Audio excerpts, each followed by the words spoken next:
తలలోంచి ప్రార్థన చేసుకుందాం. మా స్తుతికి కారణభూతుడమైన తండ్రి, జీవాధిపతినేసయ్య, నీ పరిశుద్ధమైన ఘనమైన పాదాలకు వందనాలు, స్తుతి స్తోత్రమైన మా జీవితాలను ప్రేమించి ఆశీర్వదించి ఈ అక్టోబర్ మాసంలో చివరి పరిశుద్ధ దినమున సజీవులుగా లెక్కించినందుకు నీ స్తోత్రములు. గడిచిన కాలం అంతయు మా ఒక్కొక్కరి జీవితాల్లో, వ్యక్తిగతంగా, మా కుటుంబాల్లో, సంఘాల్లో, సహోదరులలో చేసిన ప్రతి మేళ్ల కొరక నీకు వందనాలు చెల్లిస్తున్నాం. ఆయన మా జీవితంలో గడిచినటువంటి 10 మాసాలు కూడా నీవెంతో మేలు చేసి కాపాడే ప్రభావ నీకు వందనాలు చెల్లిస్తున్నాం. మాకంటే గనులు, మాకంటే గొప్పవారు, అన్నీ కలిగిన వారు ప్రభా కాలగర్భంలో కలిసిపోయి ఉండగా ఏ యోగ్యత లేని మమ్మల్ని ప్రభా నీ కృపకు మమ్మల్ని పాత్రలుగా ఎంచినందుకు నీ స్తోత్రం చెల్లిస్తున్నాం. నీ విలువైన కృప, నీ విలువైనటువంటి ప్రేమ, నీ విలువైనటువంటి ప్రాణ త్యాగం ప్రభా మా జీవితాల్లో చేసిన ప్రతి మేళ్ల కొరక నీకు వందనాలు చెల్లిస్తున్నాం. ఈ ఉదయకాల సమయంలో ఎంతోమంది దైవజనులు లైవ్ ప్రోగ్రాం ద్వారా విశ్వాసులను బలపరచాలని, సహోదరులను బలపరచాలని, సేవకులను బలపరచాలని ఎంతగానో సిద్ధపడి ప్రార్థనతో ఈ లైవ్ ప్రోగ్రాం చేస్తుండగా ప్రభా దీనిని నన్ను కూడా మీరు జ్ఞాపకం చేసుకున్నందుకు నీ స్తోత్రములు. నాయనా, ఈ వాక్యం వినిచిన ప్రతి బిడ్డలో ఒక హృదయ నేత్రాలు తెరవండి తండ్రి. యోగ్యమైన మంచి మనసు దయచేయండి. వినగల చెవులను, గ్రహించే మంచి మనసును ప్రభా నీ కృపలకు లోబడేటువంటి భాగ్యాన్ని దయచేయండి. ప్రతి కీడు నుంచి, ప్రతి దృష్టి నుంచి కూడా తప్పించండి. ఈ వాక్యం నుంచిన ప్రతి బిడ్డలు ప్రభా నీ పరిశుద్ధ ఆత్మచేత అభిషేకించబడ్డవారై నీ కృపకు, నీ చిత్తానికి లోబడేటువంటి మంచి మనసును ప్రభా వారికి దయచేయమని ప్రార్థిస్తున్నాం. నాయన, క్రీస్తు యేసు కలిగినటువంటి మంచి మనసును ప్రభా మా అందరికి కూడా దయచేసి క్రీస్తు ప్రేమలో కడవరకు కాపాడమని తండ్రి, నువ్వు మా పక్షాన ఉండగా మాకు విరోధి ఎవడు అని మేము జ్ఞాపకం చేసుకునే కృప మాకు దయచేయమని యేసు క్రీస్తు శక్తిగల నామం బట్టి వేడుకొంచున్నాం తండ్రి, ఆమెన్. ప్రియమైనటువంటి దేవుని good morning sisters Linda, good morning John హైడ్ బుంగా. ప్రైజ్ ది లార్డ్ అండి. Praise the lord sir. Today our devotion will start with Romans chapter 8 verses 13. Romans chapter 8 verses 31. 3:1. Romans chapter 8 verses 31. If God is with us, who can be against us? Paul says to the Romans. రోమిలకు రాసిన పత్రిక 8వ అధ్యాయము, రోమిలకు రాసిన పత్రిక 8వ అధ్యాయము 31వ వచనం. దేవుడు మన పక్షమున ఉండగా మనకు విరోధి ఎవడు? రోమిలకు రాసిన పత్రిక 8వ అధ్యాయం 31వ వచనంలో దేవుడు మన పక్షమున ఉండగా మనకు విరోధి ఎవడు? ఈరోజు పౌలు రోమా సంఘాన్ని బలపరుస్తూ, రోమా సంఘాన్ని ధైర్యపరుస్తూ, రోమా సంఘాన్ని హెచ్చరిస్తూ ఈ మాట చెప్తాడు. రోమిలారా, రోమా సంఘమా, సహోదరులారా, దేవుని చేత పిలువబడిన వాళ్ళారా, దేవునికి ప్రియమైన వాళ్ళారా, పరిశుద్ధులుగా ఉంటకు పిలువబడిన వాళ్ళారా. రోమిలకు రాసిన పత్రిక 1వ అధ్యాయం 1వ వచనం. Romans chapter 1 verses 1. You are the chosen, you are the saints to call by God. దేవుని చేత పిలువబడిన వారు, దేవుని చేత ప్రియులైన వారు. ఈరోజు నేర్చుకోవాల్సిన విషయం, తెలుసుకోవాల్సిన విషయం ఒకటే, చిన్న విషయం అంటే దేవుడు మన పక్షమున ఉండగా, if God is with us, who can be against us? దేవుడు మన పక్షాన ఉండగా, లేదా దేవుడు నా పక్షమున ఉండగా నాకు విరోధి ఎవడు? ఈ సమయంలో రోమా సంఘాన్ని గురించి కొన్ని విషయాలు చెప్తాను. మీ అందరికి కూడా తెలుసు, the Roman government has permitted the death warrant to Jesus Christ. మీకు తెలుసా, రోమా సంఘము, రోమా ప్రభుత్వం వారు మరి యేసుక్రీస్తుకి the death given by Romans. యేసు ప్రభు యొక్క మరణ శాసనము రోమా ప్రభుత్వం ఇవ్వబడ్డది. సిలువకు అప్పగించినటువంటి వాళ్ళు ఎవరంటే రోమా ప్రభుత్వం వారు. సిలువే అప్పగించను. పిలాతు రోమా గవర్నర్ అయి ఉండి మరి ఆ దినములలో యేసు ప్రభుకి కొరడాలతో కొట్టించి మరి సిలువవేయ అప్పగించను. Deepika, praise the lord sister. ఈరోజు మనం చూసినట్టయితే రోమాలో సంఘం, నువ్వు రోమా పట్టణానికి ఎప్పుడు వెళ్ళినా కానీ ఆ రోమాలో ఎక్కడ చూసినా కానీ యేసు ప్రభు సిలువలే కనబడతాయి. నాకు చాలా సంతోషం అనిపించింది. అంటే రోమా ప్రభుత్వం వారు యేసు ప్రభుని శిలువపై అప్పగిస్తే ఇప్పుడు ఈ 2020 సంవత్సరంలో నేను ఈ మధ్యకాలంలో మరి సంవత్సరంన్నర క్రితం నేను రోమ్ వెళ్ళినప్పుడు ఆ రోమ పట్టణంలో చూసినప్పుడు ఎక్కడ చూసినా కానీ సిలువలు. వాటికన్ సిటీ ఎక్కడ ఉంది తెలుసా మీకు? వాటికన్ కంట్రీ ఎక్కడ ఉంది తెలుసా? రోమాలో ఉంది. పోప్ ఎక్కడ ఉన్నాడు తెలుసా? రోమ్లోనే ఉన్నాడు. ఎందుకు అనంటే దేవుడు పేతురికి ఒక మాట చెప్పాడు. పేతురు, నీవు బండవి, ఈ బండ మీద నా సంఘాన్ని కడతా అని చెప్పేస్తున్నాడు. యేసు ప్రభు చనిపోయి తిరిగి లేచిన తర్వాత పేతురు సేవ ఎక్కడ స్టార్ట్ చేశాడంటే రోమా పట్టణంలోనే సేవ స్టార్ట్ చేశాడు. ఇక్కడ మనం చూడాల్సిన విషయం అంటే ప్రపంచంలో అన్ని దేశాల వాళ్ళు ఎవరో ఒకరి చేతి కింద బానిసలుగా బ్రతికారు, కానీ రోమా పట్టణం మాత్రం ఎవరి చేతి కింద కూడా బానిసలుగా బ్రతకలేదు. మనందరికీ కూడా తెలిసినటువంటి ఒక గొప్ప విషయం అంటే బ్రిటిష్ ప్రభుత్వం వారు ప్రపంచంలో ఉన్న రాజ్యాలన్నింటినీ కూడా పరిపాలించారని మనకు తెలుసు. బ్రిటిష్ వారు మన భారతదేశాన్ని పరిపాలించారు. ఇదే బ్రిటిష్ వారు అమెరికా దేశాన్ని కూడా పరిపాలించారు. కానీ ఎవరైతే ప్రపంచాన్ని పరిపాలించిన బ్రిటిష్ ప్రభుత్వం ఉందో బ్రిటిష్ ప్రభుత్వం వాళ్ళని రోమా ప్రభుత్వం వాళ్ళు పరిపాలించారు. అందుకనే పౌలు చెప్తాడంటే రోమీయుడు ఎవరికి ఎన్నడూను దాసుడు కాదు అని చెప్పేసి అంటాడు. రోమా సభ్యత్వం ఉన్నటువంటి వాడు ఎవరికి కూడా దాసుడు కాదు. ఈ సమయంలో అటువంటి పరిస్థితిలో ఉన్నటువంటి ఆ రోమా పట్టణంలో మరి పేతురు ద్వారా సంఘం స్థాపించబడ్డది. అక్కడ మనం చూసినట్టయితే పౌలు రోమీలకు రాస్తూ ఒక మాట చెప్తున్నాడు. ఏమనంటే, రోమీలారా, లేకపోతే రోమాలో ఉన్న సంఘమా, రోమాలో ఉన్నటువంటి సహోదరులారా, దేవునికి ప్రియమైన వారులారా, దేవుని చేత ఏర్పాటు చేయబడిన వారులారా, ఈరోజు నేను నీతో మాట్లాడుతున్న మాట ఇదే. ఏంటి అనంటే, దేవుడు మన పక్షాన ఉండగా మనకు విరోధి ఎవడు? ఈరోజు ఒక చిన్న మాట నేను మీకు చెప్తాను. ఎవడు అనే మాటకు అర్థం అంటే వాడు మర్యాద కూడా పాత్రుడు కాదు అని అర్థం.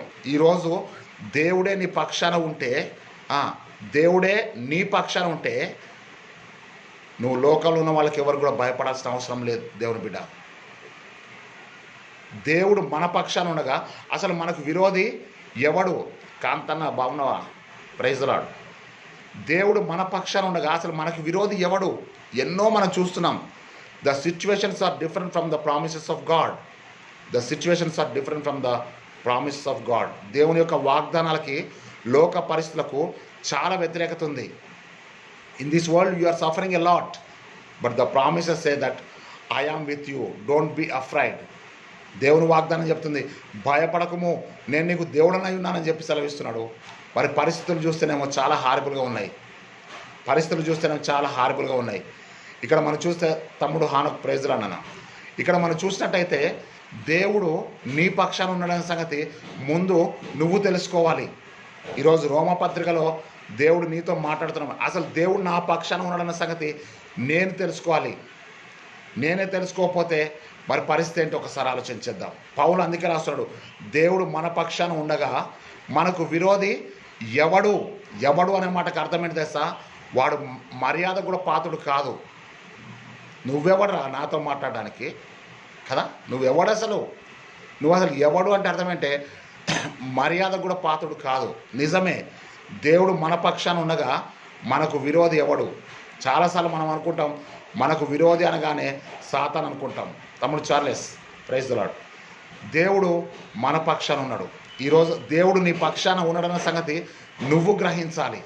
ఒకసారి మనము రాజుల గ్రంథం 2వ రాజులు 6వ అధ్యాయము 16వ వచనం మనం చూస్తే, 2వ రాజులు 6వ అధ్యాయం 16వ వచనం మనం చూస్తే, ఎలీషా యొక్క దాసుడు, ప్రవక్త అయినటువంటి ఎలీషా యొక్క దాసుడు పెందల కన్నా లేచి బయటకు వచ్చి చూస్తే అక్కడ ఏం జరిగిందంటే మరి అందరు శత్రువుల సమూహం వచ్చి ఆ రాజ్యాన్ని చుట్టుముట్టినట్టుగా మనం చూస్తున్నాం.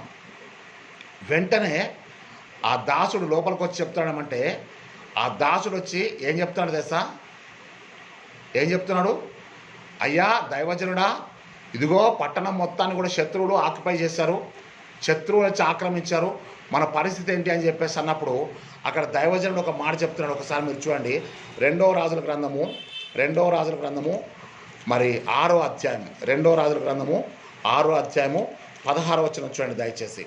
2వ రాజులు second Kings 6th chapter verses 15 and 16. అక్కడ మనం చూసినట్టయితే దైవజనుడైన అతని పనివాడు పెందల కన్నా లేచి బయటకు వచ్చినప్పుడు గుర్రమును రథములు గల సైన్యములు పట్టణంను చుట్టుకొని ఉంటా కనబడను. అంతటా అతని పనివాడు, అయ్యో నా ఏళ్ళవాడ, మనం ఏమి చేయదామని ఆ దైవజనుతో అనగా అతడు భయపడవద్దు, భయపడవద్దు. ఎంత చక్కటి మాట చెప్తాను చూడండి. మన పక్షంలో ఉన్నవారు వారికంటే అధికులై ఉన్నారని చెప్పి యెహోవా వీడు చూచినట్లు చూడండి, యెహోవా వీడు చూచినట్లు వీని కన్నులు తెరవమని ఎలీషా ప్రార్థన చేయగా యెహోవా ఆ పనివాని కళ్ళను తెరిచను గనుక తెలియచేసిన గనుక వాడు ఎలీషా చుట్టూ పర్వతమును అగ్ని గుర్రముల చేత రథముల చేతను నిండి ఉంటా చూచెను. హల్లెలూయా, హల్లెలూయా, హల్లెలూయా. యేసు ప్రభువా నీకు వందనాలు, ప్రభువా నీకు వందనాలు. ఈరోజు నేను మీకు చెప్తున్న మాట ఇదే, ప్రియ దేవుని బిడ్డ, నీ పక్షాన ఉన్నవాడెవరో నువ్వు తెలుసుకో. ముందు నీ పక్షాన ఎవరున్నారన్న సంగతి సేవకుడమైన నువ్వు తెలుసుకో. నీ పక్షాన ఉన్నటువంటి దేవుని గురించినటువంటి విషయం నువ్వు తెలుసుకో. దేవుడు నాకు ఉన్నాడన్న సంగతి నువ్వు విశ్వసించు ముందు. ఈరోజు దేవుడు నీతో మాట్లాడమని చెప్పినటువంటి విషయం ఇదే. నాతో దేవుడు మాట్లాడినటువంటి విషయం కూడా అదే. అసలు దేవుడు నాతో ఉన్నాడన్న సంగతి గ్రహించాల్సింది ఎదుటి వాళ్ళు కాదు, నేను గ్రహించుకోవాలి. దైవజనుడు ప్రార్థన చేసినప్పుడు ప్రభువా వీని కన్నులు తెరవమని చెప్పినప్పుడు దేవుడు వాని కన్నులు తెలియజేశాడు. ఏ కన్నులు తెలియజేశాడంటే ఆత్మ కన్నులు, ఆత్మనేత్రములు తెరిచాడు అక్కడ. అంటే అర్థమేంటే ఇన్నర్ ఐస్ కదా, ఇన్నర్ ఐస్. మనం అక్కడ చూసినట్టయితే దేవుడు, if God is with us who can be against us. See, we have to know that my God is with us, my God with me. దేవుడు నాతో ఉన్నాడన్న సంగతి ఎవరూ గ్రహించడం కాదు, నేను గ్రహించుకోవాలి. ఎలీషా చుట్టూ పర్వతములు, రథములు, అగ్ని, గుర్రములు, ఇంత ప్రొటెక్షన్ ఉందని చెప్పి ఎప్పుడు తెలుసుకున్నాడంటే వాని హృదయ నేత్రాలు తెరవబడ్డప్పుడు. ఈరోజు నువ్వు సమస్యల వైపు చూస్తున్నావు, సమస్యలు నీకు భయం పుట్టిస్తున్నాయి. You are looking to the sufferings of your life, you are looking to the problems, you are looking to the people, those who are creating the problems against you, you are looking to the financial problems, you are looking to the health problems, you are looking to the family situations of the problems. But today the word of God is saying that if God is with us, who can be against us? Praise the Lord, praise the Lord. దేవుని స్తోత్రం కలుగుగాక. ఈరోజు దేవుడు నీతో మాట్లాడుతున్న మాట ఇదే. అసలు దేవుడు నీ పక్షాన ఉన్నాడన్న సంగతి నువ్వు గ్రహిస్తున్నావా ఈరోజు? ఓకే, నువ్వు వెంటనే ఏం క్వశ్చన్ చేస్తావు అంటే, ఒకవేళ దేవుడే నాతో ఉన్నట్టయితే నాకు ఈ కాళ్ళ నొప్పులు ఎందుకు వస్తున్నాయి, మోకాళ్ళ నొప్పులు ఎందుకు వస్తున్నాయి? దేవుడే నా పక్షాన ఉన్నట్టయితే నాకు ఈ ఆర్థిక ఇబ్బందులు ఎందుకు ఉన్నాయి?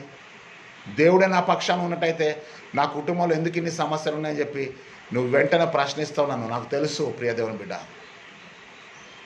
మళ్ళీ చెప్తున్నాను, కష్టాలు ఎవరికి వస్తాయంటే దేవుని బిడ్డలకే వస్తాయి. అందుకే మత్తయి సువార్త Matthew 5th chapter verses 11 and 12 అక్కడ చెప్తున్న మాట అంటే, జనులు మిమ్మును నిందించి హింసించి మీ మీద చెడ్డ మాటలల్లా పలుకున్నప్పుడు మీరు ధన్యులు. దానికి ముందు ఒక మాట ఉంది తెలుసా? ఆ మాట నేను మీకు చదవకుండా చెప్పేశాను. నా నిమిత్తము, అక్కడ ఒక మాట ఉంటుంది చూడండి 11వ వచనంలో, నా నిమిత్తము జనులు మిమ్మును నిందించి, ఫస్ట్ ఏం చేస్తారంటే నిందిస్తారు, నెక్స్ట్ హింసిస్తారు, నిందించి హింసించి మీ మీద అబద్ధముగా చెడ్డ మాటలెల్లా పలుకున్నప్పుడు మీరు ధన్యులు. You are blessed. ఎప్పుడు తెలుసా? జనులు మిమ్ములను నిందల పాలు చేసినప్పుడు. దైవజనుడా నిన్ను హింసిస్తున్నప్పుడు నువ్వు చెప్పాల్సిన ఏంటంటే, I'm the blessed one in this world because people may be harass me but God is with me. దేవుడు నాతో ఉన్నాడు. మనుషులు నన్ను హెరాస్ చేయొచ్చు. మొన్న ఈ మధ్యలో ఏమైందంటే, ఒక లైవ్ ప్రోగ్రామ్ చేసిన తర్వాత మీకు ఒక విషయం చెప్తాను. I got the harassment calls. అదేంటో నాకు అర్థం కాలేదు. I was surprised. My mobile is saying that this is the harassment call. నేను ఆ ఫోన్ కాల్ నేను రిసీవ్ చేసుకున్న తర్వాత అవతల నుంచి ఎవరు మాట్లాడతలేరు. ఈరోజు దేవుడు నీతో నాతో మాట్లాడుతున్న మాట ఇదే. If God is with us, who can against us? దేవుడు మన పక్షాన ఉండగా మనకు విరోధి ఎవడు అన్న సంగతి నువ్వు గ్రహించాలి. నువ్వు దేవుని బిడ్డవైతే చూడండి, నా నిమిత్తము, దేవుని యొక్క నిమిత్తం అంటే నువ్వు యేసు ప్రభులో ఉన్నందుకు గాను జనులు నిన్ను ఫస్ట్ ఏం చేస్తారంటే నిందిస్తారు. నిందించి తర్వాత ఏం చేస్తారంటే హింసిస్తారు. మానసిక హింస ఉంది, శారీరక హింస ఉంది. హింస అనగానే నువ్వు ఒట్టి శరీరానికి జరిగేటువంటి గాయాల గురించి మాట్లాడొద్దు. మానసికంగా కూడా హింసించే వాళ్ళు ఉన్నారు. కత్తి కంటే పదునైన మాటలు పలుకువారు కలరని చెప్పి అది సామెతల గ్రంథము 12వ అధ్యాయం 18వ వచనం ఉంటుంది. కత్తిపోటు వంటి మాటలు పలుకువారు కలరని చెప్పేసి ఉంది. ప్రియ దేవుని బిడ్డ, వాళ్ళు నీ అన్నయ్య కావచ్చు, నీ అక్కయ్య కావచ్చు, వదిన కావచ్చు, ఎవరైనా కావచ్చు. ఈరోజు దేవుడు నీతో మాట్లాడుతున్న మాట ఇదే. నీ సొంత వాళ్ళు కావచ్చు, బయట వాళ్ళు కావచ్చు, క్రైస్తవులు కావచ్చు, క్రైస్తవేతరులు కూడా కావచ్చు. అక్కడ చెప్తున్నామంటే జనులు నా నిమిత్తము జనులు నిన్ను నిందిస్తారు, హింసిస్తారు. నీ మీద అబద్ధంగా చెడ్డ మాటలు పలుకున్నప్పుడు మీరు ధన్యులు, మీరు సంతోషించి ఆనందించండి. పరలోకమందు నీ ఫలము అధికమగును. హల్లెలూయా. ఈ లోకంలో అధికం కాదు సుమా. ఈ లోకంలో నిందలు ఉంటాయి, హింసలు ఉంటాయి, అబద్ధంగా చెడ్డ మాటలు కూడా ఉంటాయి. Okay, it is blessed. ఇది దీవెన అంతే. నువ్వు దాని గురించి ఏమి కూడా మాట్లాడడానికి లేదు. మరి పరలోకాల్లో చూస్తే నీకు దీవెన ఉంది, ఈ లోకాల్లో చూస్తే ఏముందంటే నిందలు, హింసలు, మరి అబద్ధ సాక్ష్యాలు ఉన్నాయి. ఈరోజు దేవుడు నీతో మాట్లాడుతున్న మాట ఇదే. దావీదుని ఒక్కసారి మనం చూద్దాం. ఒకసారి దావీదు యొక్క జీవితంలో మనం చూసినట్టయితే ఇజ్రాయెల్ అందరూ కూడా the army of the Israel చక్కని మాట చెప్తారంటే ఇజ్రాయెల్ అందరూ కూడా సౌలు రాజుతో సహా మరి గొలియాతును చూసి భయపడుతున్నారు. 1 Samuel 17th చాప్టర్ 17లో మనం చూసినట్టయితే సాల్ and the army of Israel afraid of the Goliath. అక్కడ చూసినట్టయితే గొలియాతును చూసి గజ వణికిపోతున్నారు. మీకు తెలుసా ఆ సంగతి? గొలియాత్ వచ్చి ఆ యుద్ధ భూమిలో ఉంటే గొలియాత్ యొక్క స్వరం వచ్చి వాళ్ళ చెవుల్లో, వాళ్ళ మనసులలో, వాళ్ళ హృదయాల్లో ఉంది. మీరు గమనించండి, ఇస్రాయేల్ యొక్క army wherever they go they are hearing the sounds of the Goliath. అక్కడ మనం చూసినట్టయితే గొలియాత్ యొక్క స్వరము ఎక్కడ ఫిక్స్ అయిపోయిందంటే వాళ్ళ యొక్క మైండ్లో, వాళ్ళ యొక్క చెవులలో, వాళ్ళ యొక్క హృదయాల్లో గొలియాతును గూర్చిన భయం ఉంది. ఎందుకు తెలుసా? వాళ్ళు ఏం చేశారు తెలుసా? ఇజ్రాయెల్ అందరూ కూడా చేసినట్టు తెలుసా? ఇజ్రాయెల్ అందరూ కూడా చేసినటువంటి ఒక పెద్ద పొరపాటు ఏంటంటే గొలియాతు యొక్క డాలు చూశారు, గొలియాతు యొక్క ఈట చూశారు, గొలియాతు యొక్క ఎత్తు చూశారు, గొలియాతు యొక్క శిరస్త్రాణం చూశారు, గొలియాతు యొక్క ఖడ్గాన్ని చూశారు. మీకు తెలుసా? ఆ యొక్క 17th చాప్టర్లో స్పష్టంగా రాయబడుతుంది. వాని యొక్క ఈట ఇంత ఉంది, వాని యొక్క శిరస్త్రాణం ఇంత ఉంది, వాని యొక్క డాల్ ఇంత ఉంది. ఇవన్నీ చెప్పినప్పుడు మనకేమొస్తుంది? ప్రైజ్ ద లార్డ్ బ్రదర్ పాల్మూర్తి గారు, ప్రైజ్ ద లార్డ్ బ్రదర్. అక్కడ మనం చూస్తే ఆ యొక్క 1 Samuel 17th chapter versus from the beginning of the versus అక్కడ మనం చూసినట్టయితే అక్కడ ఎంతో ఆ యొక్క 4th and 5th వర్సెస్లో మనం చూస్తే గొలియాత్ యొక్క మెజర్మెంట్స్, వాని యొక్క డాలు, ఖడ్గము, ఈటె ఇవన్నీ ఉన్నాయి. ఇవన్నీ కూడా ఇస్రాయేల్ చూస్తున్నారు. ఇస్రాయేల్ అసలు ఎవరిని చూడాలి? ఇస్రాయేలీలు చూడాల్సింది దేవుణ్ణి. ఎందుకంటే వారు దేవుని యొక్క ప్రజలు. దేవుని ప్రజలు దేవుణ్ణి చూడకోకుండా ఈ యొక్క గొలియాత్ యొక్క శిరస్త్రాన్ని, గొలియాత్ యొక్క డాలుని, గొలియాత్ యొక్క ఈటని ఇవి చూస్తే మరి భయం కాకపోతే ఏమైంది? వారి మధ్యలో నుంచే దేవుని చేత తైలాభిషేకము, ఆత్మాభిషేకం పొందినటువంటి దావీదు వచ్చాడు.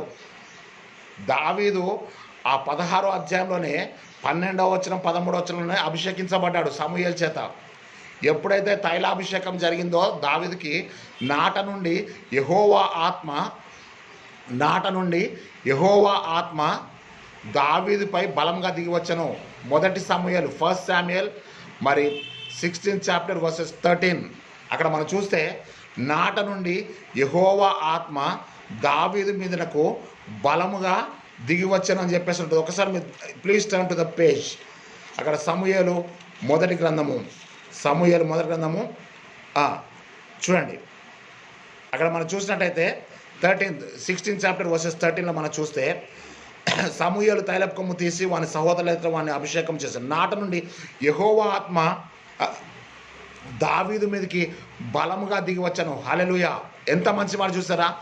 ఎప్పుడైతే దేవుని ఆత్మ దావీదు మీదకి బలంగా దిగి వచ్చాడో అభిషేకం జరిగిందో, తైలాభిషేకం జరిగింది, ఆత్మాభిషేకం కూడా జరిగింది. ఎప్పుడైతే దేవుని ఆత్మ దావీదు మీదకి బలంగా దిగి వచ్చాడో అప్పుడు దావీదు మరి యుద్ధ భూమికి వచ్చిన తర్వాత వాళ్ళ సొంత అన్నయ్యలు ఏమంటున్నారు తెలుసా? నువ్వు చిన్నవాడివి, నీకు యుద్ధ నైపుణ్యత లేదు, నువ్వెందుకు ఇక్కడికి వచ్చావు? యుద్ధం చూడడానికి వచ్చావా? నీకేం పని ఇక్కడ అని చెప్పేసి అని సొంత అన్నలు కూడా డినై చేస్తారు, అంటే నిరుత్సాహపరిచారు ఆయన్ని. He was denied by his own brothers కదా, తన సొంత అన్నయ్యల చేత తృణీకరించబడ్డాడు. సౌలు చెప్తున్నాడు, అయ్యా మరి వాడు చూస్తేనే యుద్ధ ప్రావీణ్యం గలవాడు, he is very practice man, he got the so much of practice, you have no practice కదా, నీకు ప్రాక్టీస్ అనేది లేదు, మరి ఎట్లా అని చెప్పేసి అన్నప్పుడు అక్కడ సౌలుకి దావీదు చెప్తున్న మాట ఏంటి తెలుసా? నాకు ఈ యుద్ధోపకరణాలు ఏవి కూడా పనికిరావు అని చెప్పి ఒక్క ఒడిశలతో రాళ్ళు తీసుకొని పోతున్నాడు. ఎవరెదురు తెలుసా? గొలియాత్ దగ్గరికి. ఈరోజు నీ సమస్య ఏదైనా పర్లేదు, ఒకటే జ్ఞాపకం చేసుకో, నువ్వు తృణీకరిస్తున్న దేవుని పేట నేను వస్తున్నాను, యుద్ధము యెహోవాదే అని చెప్పాడు. చూడండి, ఎదురు గొలియాత్ ఉంటే దావీదు మనసు మొత్తం ఎవరి మీద ఉంటే దేవుని మీద ఉంది. దేవుడు ఈటెతో కానీ ఖడ్గంతో కానీ యుద్ధం చేసేవాడు కాదు. దేవుడు ఈరోజు నిన్ను నా చేతికి అప్పగిస్తున్నాడు, నేను ఖడ్గంతో నిన్ను చంపుతా, నీ తల తెగ నరుకుతాన్నాడు. ఎంత ధైర్యం చెప్పండి, మీరు ఆలోచన చేయండి. ఆ ధైర్యం ఎక్కడి నుంచి వచ్చిందంటే తాను పొందిన ఆత్మాభిషేకము. ఈరోజు నేను మీకు చెప్తానంటే, నీవు పొందిన ఆత్మాభిషేకము గొలియాతు లాంటి వాళ్ళని కూడా జయించడానికి దేవుని యొక్క శక్తి నీకు ఉంటుంది ప్రియ దేవుని బిడ్డ. అంటే అర్థం ఏంటంటే, నువ్వు గొలియాతుని జయించాలి అని అంటే నువ్వు ముందు దేవుని యొక్క ఆత్మ చేత అభిషేకించబడి ఉండాలి. నువ్వు ఆత్మతో అభిషేకించబడితేనే తప్ప గొలియాతు లాంటి వాళ్ళని నువ్వు జయించలేవు. నువ్వు మళ్ళీ చెప్తున్నానంటే, వీళ్ళు దూరం నుంచి చూసే గొలియాతుని చూసి భయపడుతున్నారు, కానీ దావీదు ఏం చేశాడు తెలుసా? వాని దగ్గర దాకా వెళ్ళిపోయాడు. ఎట్లా వెళ్ళగలిగాడంటే అతని మీద ఉన్నటువంటి అభిషేకము, అతని మీద ఉన్నటువంటి ఆత్మాభిషేకము అతన్ని ముందుకు నడిపిస్తుంది. దేవుని బిడ్డ, నువ్వు దేవుని ఆత్మతో అభిషేకించబడ్డట్టయితే నువ్వు లోకంలో ఉన్న సమస్యలకు ఎదురుపోతావు తప్ప నువ్వు దొంగతనంగా తప్పించుకొని వెళ్ళాల్సిన అవసరం నీకు లేదని చెప్పి నేను జ్ఞాపకం చేస్తున్నాను. ఈరోజు దేవుడు నీతో నాతో మాట్లాడుతున్న మాట ఇదే. ఎంత చక్కగా ధైర్యంగా పోయాడు తెలుసా? ఒక ఒడిశల రాయి పట్టుకొని పోయాడు. ఎంత మంచి మాట చెప్తాడు తెలుసా? ఈరోజు నేను నీ తల తెగ నరుకుతున్నప్పుడు అతని చేతిలో ఖడ్గం కూడా లేదు. మరి అన్నంత పని చేశాడా లేదా? అన్నంత పని చేశాడా లేదా? మీరు ఆలోచన చేయండి. ఏం చేశాడు తెలుసా? ఒక్క ఒడిశల రాయితో కొడితే అతడు బోర్ల పడ్డాడు. ఒడిశల రాయి ముందుకు వచ్చి తగిలితే వాడు వెనక్కి పడాలి, కానీ ముందుకెందుకు పడ్డాడంటే దేవుడు వాడిని వెనక నుంచి కొట్టాడు. తర్వాత ఏం జరిగింది తెలుసా?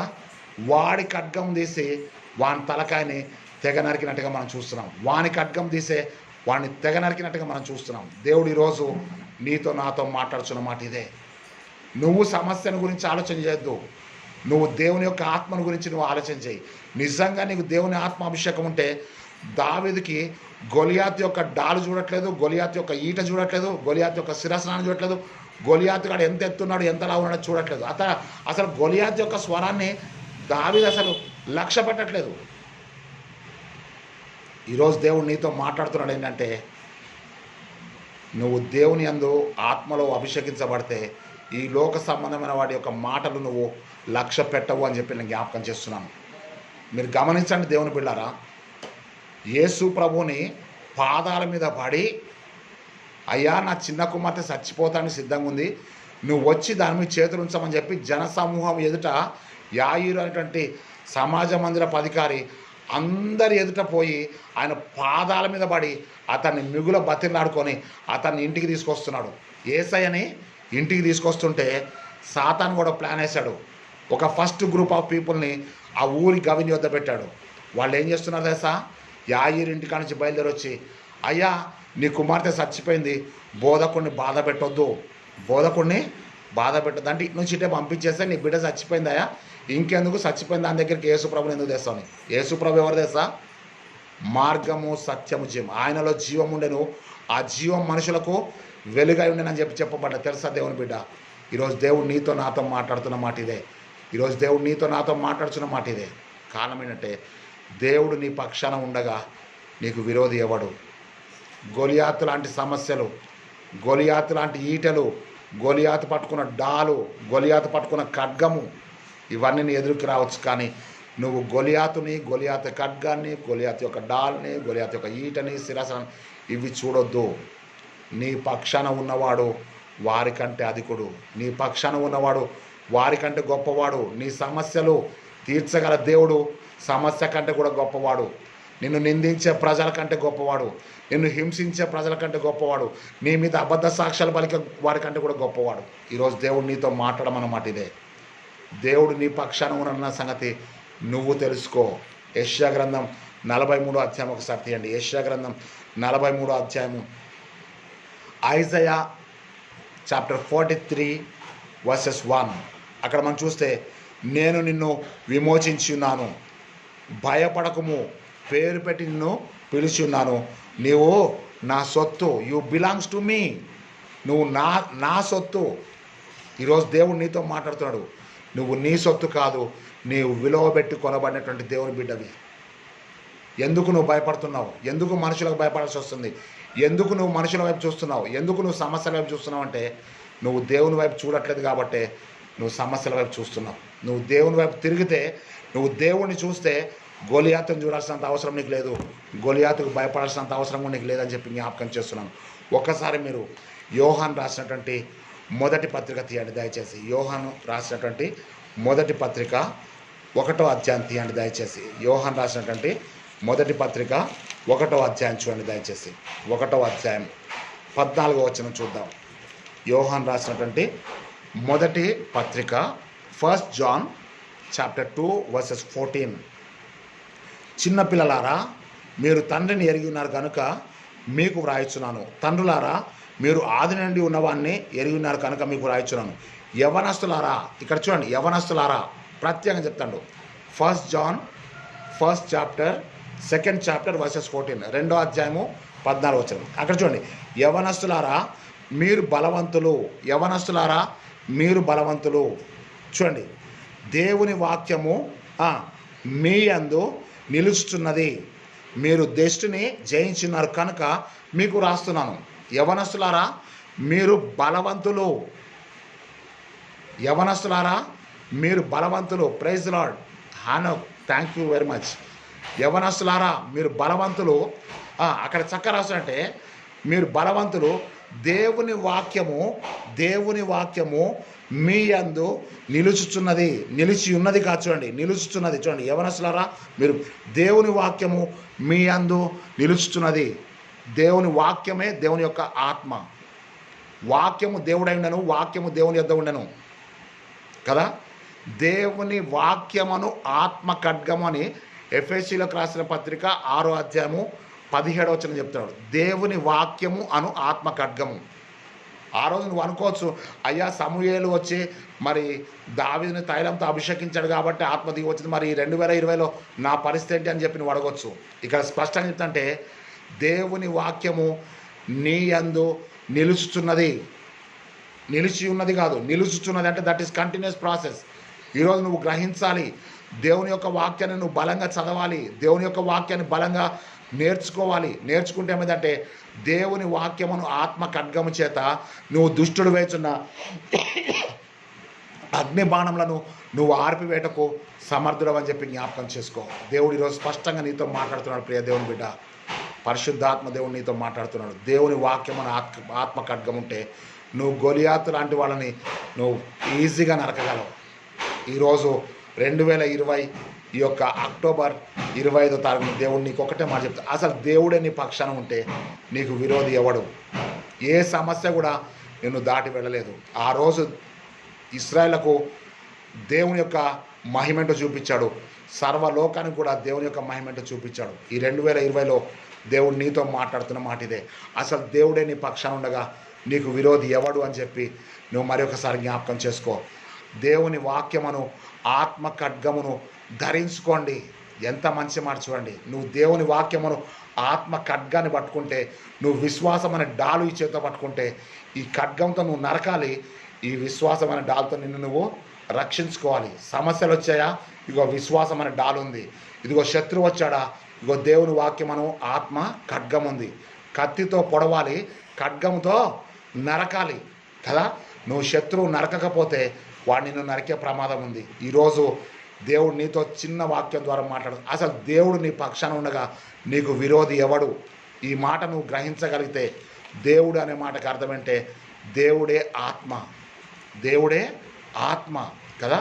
పరిశుద్ధాత్మ దేవుడు నీతో ఉన్నప్పుడు, పరిశుద్ధాత్మ దేవుడు నిన్ను నడిపిస్తున్నప్పుడు, పరిశుద్ధాత్మ దేవుడు నిన్ను బలపరుస్తున్నప్పుడు, నువ్వు శత్రువు ఉంటే ముందుకు వెళ్ళు తప్ప వెనక్కి మాత్రం రావద్దు. నువ్వు భయపడొద్దు, భయపడకు.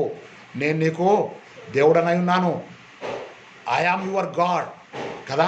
మత్తయి సువార్త 28:20 చెప్తాడు, ఇదిగో యుగ సమాప్తి వరకు సదాకాలం మీతో కూడా ఉన్నానని చెప్తున్నాడు. ఈరోజు దేవుడు నిజంగా దేవుడు నీతో ఉన్నట్టయితే, దేవుని వాక్యము నీ యందు నిలిచి ఉన్నదన్న సంగతి, నిలిచి ఉంటున్నదన్న సంగతి, నిలుచుతున్నదన్న సంగతి నువ్వు గ్రహించినట్టయితే, నువ్వు మనుషుల వైపు చేయి జాపొద్దు, మనుషుల వైపు చూడొద్దు. మనుషుల యొక్క సహాయం వ్యర్థమని చెప్పి అక్కడ 108వ కీర్తన 12వ ఉంటుంది. కీర్తనలు 108:12 మనం చూస్తే మనుషుల సహాయము వ్యర్థమని చెప్పేసి అక్కడ రాయబడ్డది చూడండి. నిజమే, నువ్వు మనుషుల సహాయం కొరకు ఎవరెవరికో ఫోన్లు చేస్తుంటావు, ఎవరెవరికో ఏదేదో చేస్తుంటావు. కానీ దేవుని బిడ్డ, ఈరోజు దేవుడు నీతో మాట్లాడుతున్నాడు ఏంటంటే, దేవుడే నీ పక్షాన ఉంటే, అసలు దేవుడే నీతో ఉన్నప్పుడు, దేవుని ఆత్మ నీతో ఉన్నప్పుడు, దేవుని అభిషేకం నీ మీద నిలుచుతున్నప్పుడు నువ్వు మనుషుల వైపు ఎందుకు చూస్తున్నావు? దేవుడు ఈరోజు నీతో మాట్లాడమన్న చిన్న విషయం ఏంటే, దేవుడు నా పక్షాన ఉండడం సంగతి నేను గ్రహించాలి.